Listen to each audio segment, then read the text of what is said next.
Core series has been around for some time, managing to find its niche with hardcore gearheads with a penchant for giant robots. Armored Core 4 takes things up a notch, making its nuts and bolts design even more in-depth. The question is whether all the customization options have limited the game's audience or created an entirely new one.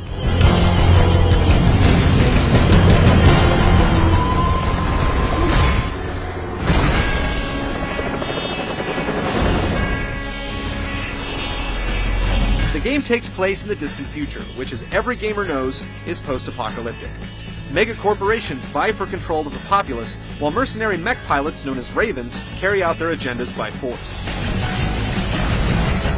Like past Armored Core games, the story is relatively complex and convoluted, dealing with intercontinental politics and conflicts rather than really involving the player in the story by fleshing out characters. It's pretty lackluster stuff, and in this respect, nothing has changed.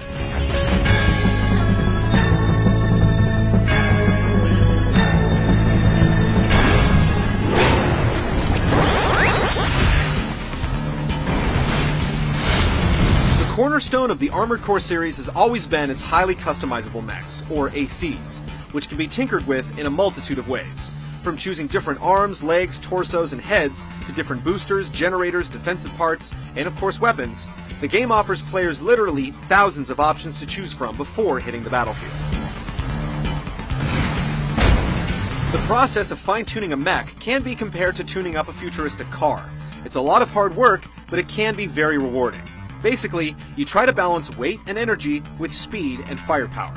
The construction and tuning system has gotten even deeper, allowing you to manually adjust boosting thresholds and other minute but potentially crucial details. Thankfully, they'll calibrate automatically if it's too much for you to deal with, and for the average player, it'll be way too much. Parts are bought with paychecks you get for blowing stuff up and clearing missions. You're able to save several different AC configurations so that you won't have to sort and swap every part over and over again. But with a limited budget, quickly shifting your parts around can still become a problem. Hardcore fans that love this amount of depth will be completely satisfied. Others will be left scratching their heads, wishing they could just blow something up already. In fact, if you're looking for a fast-paced action game with easy controls and a simple, user-friendly interface, this isn't it. The action is definitely fast-paced, especially online, but the controls constantly ride the line between fun and frustration. The same can be said of the entire game. Mission types are pretty standard, including escorting, defending, attacking, and assassination. Before each mission, you're given a briefing that lays out your objectives and gives some basic intel about the enemies that you'll be facing. These briefings never give you more than a vague idea of how to prepare yourself for the fight, and you're practically forced to radically overhaul your design from one mission to the next in order to find a sensible solution. Some gamers may enjoy the demanding challenge, while others will want to throw their controllers across the room. Oftentimes, it's excessively difficult to fulfill an objective without a perfectly suited mech design. It's rigid and requires tedious trial and error. Regardless of the configuration, your machine can feel clunky at first, especially with heavier mechs.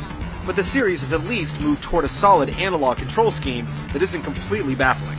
Controls for both the PlayStation 3 and Xbox 360 versions are identical, allowing you to switch between handheld and shoulder-mounted weapons on the fly, relegating the boost controls to the trigger buttons for easy strafing, flying, and the newly added quick boost button, which can make it much easier to avoid incoming attacks. Playing Armored Core 4 can be an exercise in frustration.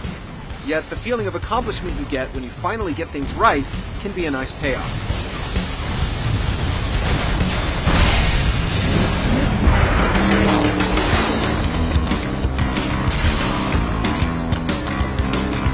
The single-player game is decidedly linear, following a series of missions that are broken up into chapters, which are bookended by cutscenes to advance the story.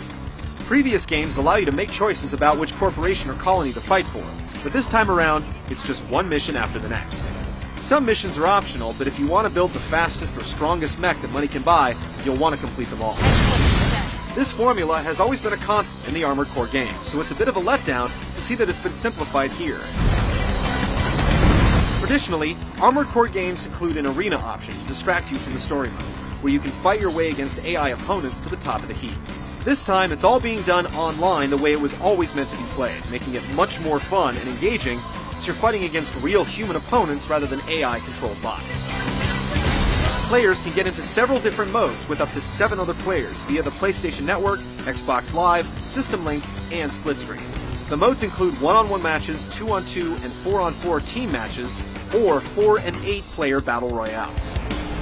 A ranking system is also in place for those who like to spend most of their time online. For gamers with an ego the size of a giant robot and a mean competitive streak, this is what they've been waiting to play. In all, you'll get a lot of playtime out of Armored Core 4 with its various modes and options. Its online offerings aren't as interesting as those in Chromehounds, but they're still fairly robust. That is, if you can tolerate the rigid, sim-based gameplay.